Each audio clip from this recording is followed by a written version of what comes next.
Our physical, mental, and emotional health is not just a want, it is a need for happy lives and prosperous businesses. Lift You Up is the podcast where we share inspiring health stories from business owners who are fulfilling their purpose to live their healthiest lives and helping you do the same. From former TV reporter to marketing entrepreneur and content creator, I care about sharing stories that matter and stories that connect us. I'm your host, Tamika Bickham, your health and wellness matchmaker.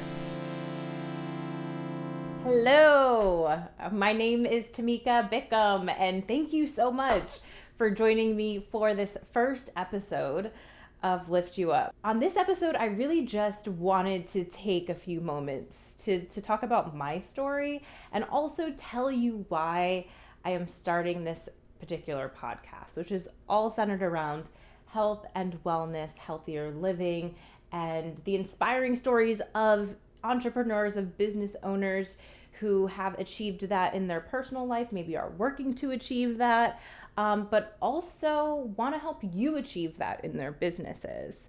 You might be saying, hey, Tamika, you are a storyteller, you were a journalist, or you work in marketing and communications. Why are you talking about health and wellness? I'm going to get into that a little bit more, but I will say it is really because health is very much a part of my personal journey. And that's what I'm going to talk about when I tell you my story. But not only that, it's part of all of our journeys. And it might, play a larger role for some people, play a smaller role for others. But I think right now, especially with what we're seeing with coronavirus, this pandemic, we're all realizing, if we didn't realize it before, if we don't have our health, we are not happy. We are not able to develop and grow our businesses and build prosperous communities and a prosperous world. And that's all we want right now, right? We want the economy to be opened back up, but we really can't do that until we can ensure the health of everyone. But this is something that is a constant. It's not going to go away. And even if it's not a pandemic, it could be an illness in your life that could prevent you from doing or achieving something you want to do. My goal for this podcast is really to inspire, and hopefully you'll hear some stories from people that you relate to, that you've gone down a similar path as they have. They inspire you. And also I want you to walk away with some actionable tips to achieve some of the things you're hoping to achieve in your life, and also just feel more connected. Storytelling connects us, and the people I'm inviting on this podcast, which I've already started shooting, I've definitely pushed out of their comfort zone.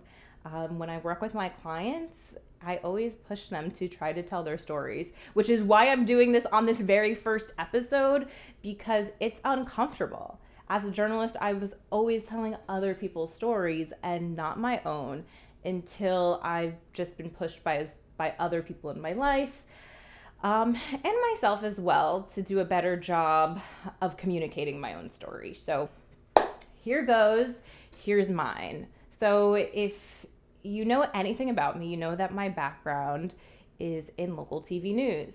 I ended up here in South Florida, in 2006, I'd say. Yeah, I moved down to go to the University of Miami. Go Canes. You should know that off the bat.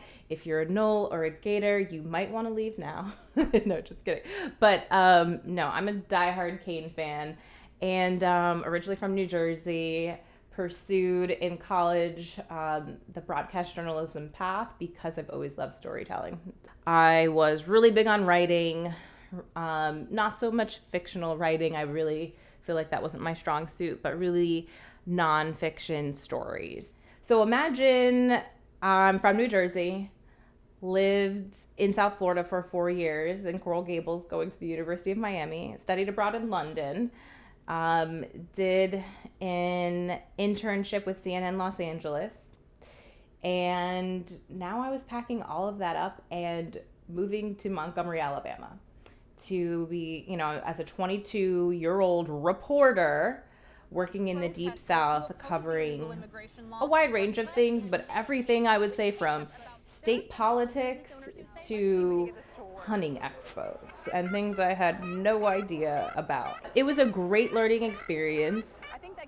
I covered some truly incredible stories, and I really grew a lot there. So I wasn't totally happy. I mean, there was still a part of me that wanted to continue on the career path. Um, and I liked that I had opportunities to do investigative pieces. I went undercover as a homeless man and as a homeless woman to basically do a case study on how giving Alabamians are. And that was interesting. I did a really great piece that meant a lot to me on poverty in Alabama, specifically with children. 1 in 3 children in Alabama live in poverty. And I actually profiled a family of 4 who were living on, I think, $11,000 or $12,000 a year, and the poverty line was sitting at that time like $22,000 a year. And I feel like most of us genuinely pursue the field with all of the best intentions because we really want to do good and want to give back and want to give a voice to those who often go unheard. That was my reason for pursuing the field. And I feel like I truly had the opportunity to do that and really help people. And that meant a lot for me. And I think a lot of times that's still missing, or it's, when I look at my colleagues who are still in the business, it's just not appreciated. And in general, these are good people. After 2 years, it was time for me to move on. I had the opportunity to come back to South Florida, which, was a very welcome opportunity to come back and work for WPLG, the local ABC affiliate in the Miami-Fort Lauderdale market. And, this is where I went to college. I had friends here. So much of it was familiar for me. I went to college here. So anyways, I was thrilled to get back. And, it's news in Miami and it's police chases and fires and shooting and smash and grab and hit and run. And, there are definitely fun moments, light moments, when I felt like I made a difference. But when I looked at my career long term, I was like, okay, can I do this forever? And I think a lot of my colleagues can agree that answer is no. If, I had been a journalist in the 70s or 80s, if I was born in another generation, that I would still be in the business. But it changed so much, is changing so much.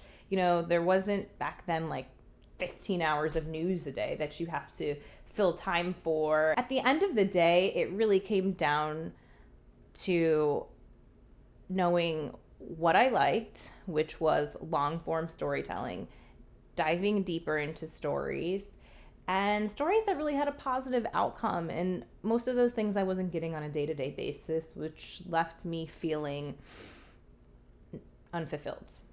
So I knew that there was a way that I could feel fulfilled. It just wasn't going to be in local news. So I ended up leaving and having no job and, kind of no worries about it though. I was kind of excited to have the break. I'd saved up a little bit of money and, I called it fun employment. That didn't last too long though. After about a month, I was back to work doing some freelance PR. And then I went on to have a couple of other full-time jobs over the years. So 2014, 2015, this is around the time when social media is blowing up. You're hearing terms like content marketing, brand journalism, and brands are starting to realize that they are an extension of the media. And we don't need traditional media to communicate our message. So that really opened up a lot of interesting opportunities for me, being a former journalist and wanting to continue telling stories. So New World Symphony, a great opportunity, was there when I started my business on the side. So I started working with my own clients, pretty much as a full service video production company, doing kind of documentary style video pieces. And it was really in the beginning for nonprofit clients or government clients. So they could need a video for a grant application, or they could need a video to fundraise. So I kind of just naturally fell into that and had a few clients ask me for videos. After I left New World Symphony, I went to the city of Miramar, and I was handling marketing and communications for the Miramar Cultural Center. So I was really excited about that. I got to expand my skill set and still stay in the arts field. So having been at the symphony, now at the cultural center, it all kind of made sense. I kind of went through this period of time between 2017 and 2019.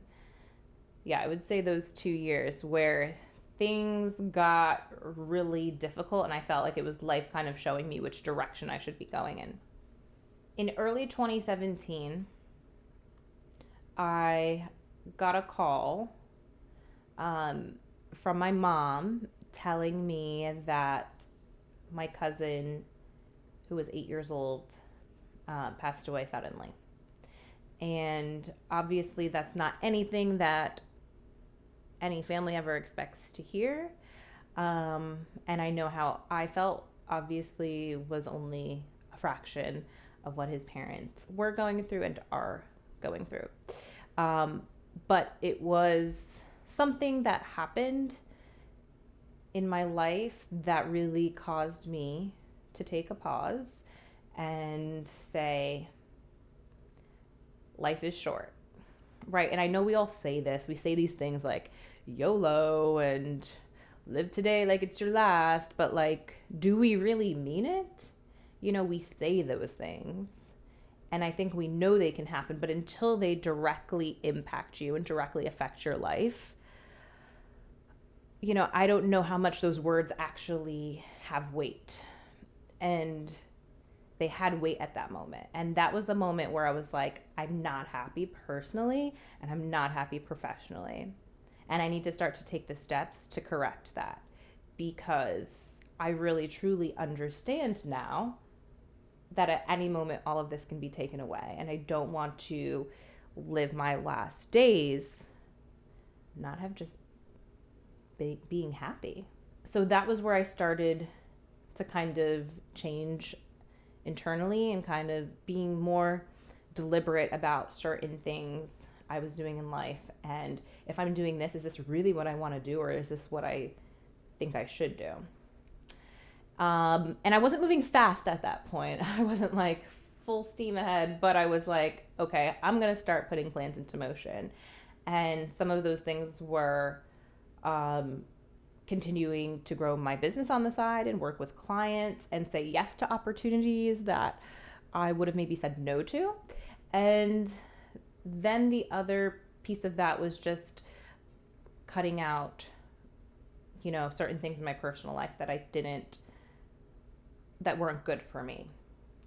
And then I felt like I was sacrificing myself for, AKA relationship, in case you didn't get that subtext in there. So that happened. Fast forward to later in that year, the relationship is ending. Irma hits.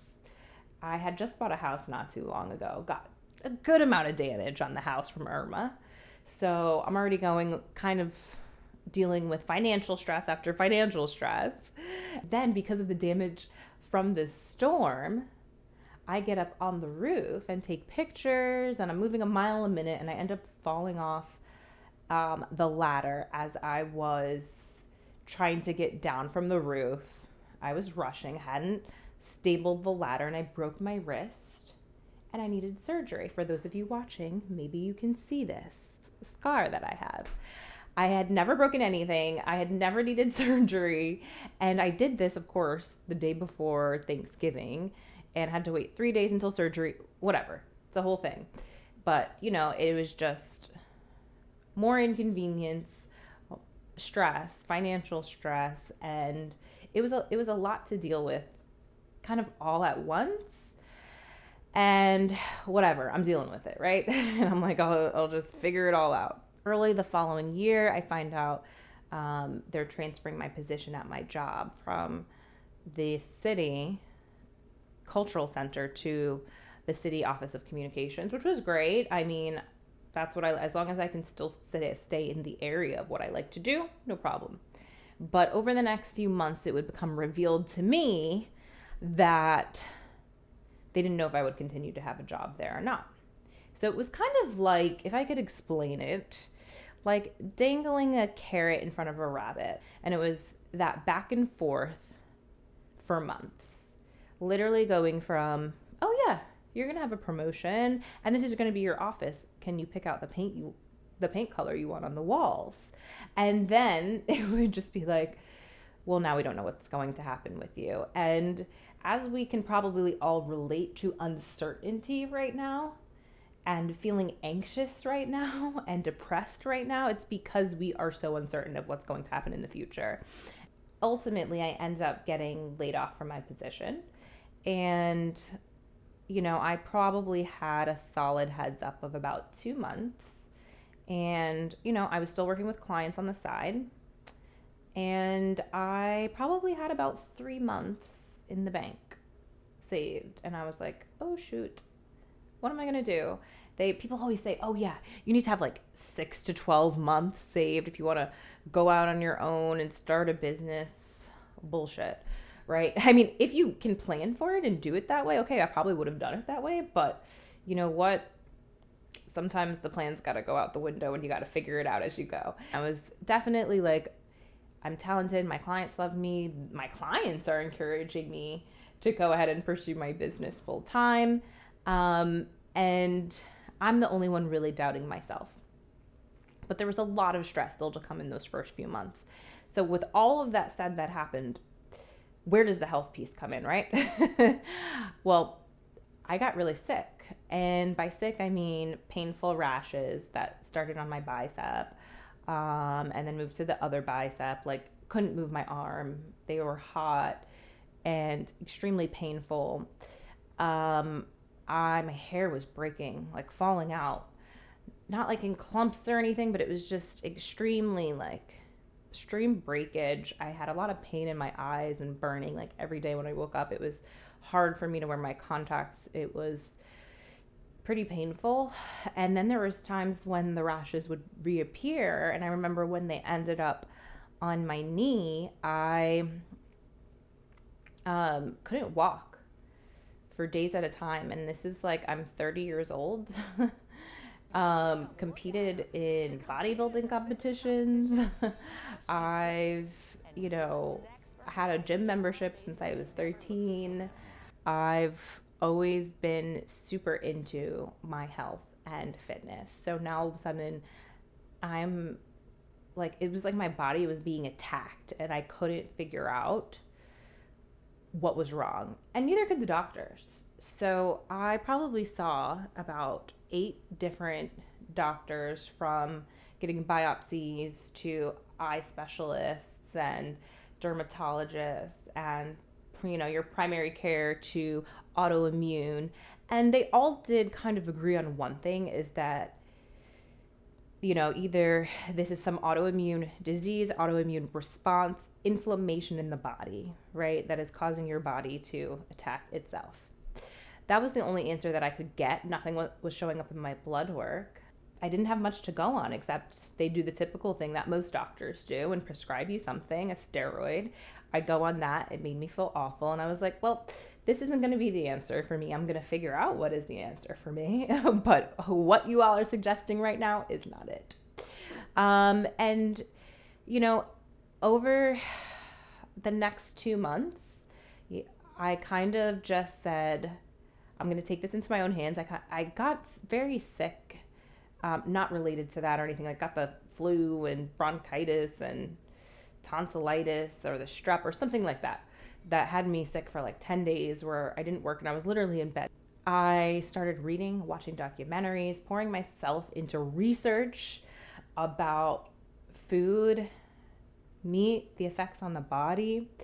And I don't know, something snapped in me. I felt like every symptom that I was having, and the doctors that I sought out online, who were natural doctors, who specialized in autoimmune issues, kind of all of their advice was the same and kind of leading back to food and stress and habits. And so from one day to the next, I threw out all of my meat products and I literally went raw, like raw vegan for a solid 6 months. I'd say about 75% raw. I would have some beans and other things as well. But I felt an immediate change. I have not had any autoimmune responses since, a year and a half, almost a year and a half ago now. And since I made this change. But in addition to that, and probably over the last 3 months only, took some time to take a look at what had been going on at that time in my life. And in the span of a year and a half to 2 years, the stresses that I was under. And, I don't talk about those things in any way to minimize or make it seem like those are, catastrophic things. Like we all go through things in life. It's really just how we handle it and how we respond to it. And I realized I was responding in a way that was just like I was holding on to all this stress in my body. And I didn't know how to deal with the stress the right way. I think it was the perfect storm of everything. I'm not going to put everything on any one thing and say it was food or it was drinking or it was stress or it was not sleeping enough or if it, or if it was not exercising. I think it was just a combination. But I do think the main driving factor for me was my mental and emotional state and just the stress and the pressure I was under during all of that. And when I realized that, I was just like, wow, this is what achieving that calmness, relief of stress, clarity of mind is that is the state that I want to be at in my life. And I think always in the past, I had just been so focused on physical health and how I looked and how much I worked out and what that looked like. But just as much of that is the mental and the emotional state. So I say all of that because this is so much part of my journey. Once I started to let some of that go and realize what my body was really going through, my business really started to grow. And again, if we're not healthy, we are not happy, we are not growing our businesses, we are not prospering. And that's what I want in my life. I think that's what so many of us want. And I truly believe it starts with health. And this is so important to me. As I mentioned earlier, I've had a gym membership since I was 13. I've always been interested in how food works and impacts the body. I love training. I love lifting, hence the name for lifts. In the podcast, Lift U. Well, the U is for University of Miami. And Up is because I just love inspiring. So, and being inspired. But for, all of that, to competing, to the way I eat, to just dealing with stress, anxiety, depression, whatever it is, that's part of my journey. I think it's part of so many of our journeys, and we need to be healthy to be happy and to grow and to have the businesses that we want. So I hope my story maybe inspires you, connects with you. Maybe there's a part of it that you have experienced in your own life. And, I say that because it's a continuing journey. It's not a journey that ends here. It's a journey that is evolving. Whereas for me at one point, the healthiest I could ever be was how I was when I was, 40 pounds less than I am now on stage competing in a bodybuilding show, but eating 1.5 pounds of meat a day. And that's not to knock anybody that does that, because part of me loves that and the challenge of that. But for me now, health looks a little bit different, and I'm definitely on that path in search of that optimal health. And I hope to share stories of those who are on that path as well and have their own inspiring stories and can in some way help you find what you're hoping to find as far as health and wellness goes.